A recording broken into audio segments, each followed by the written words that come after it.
Hammaga birdek yoqadigan kotletlarni noodatiy usulda birgalikda tayyorlaymiz.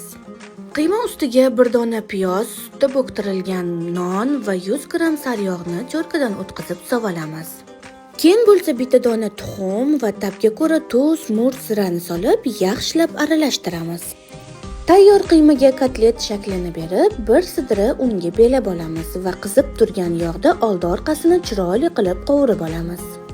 Kotletlarimizni listni ustiga terib, o'zi qovurilgan yog'dan ustidan quyib chiqamiz va duxovkaga pishirish uchun jo'natamiz.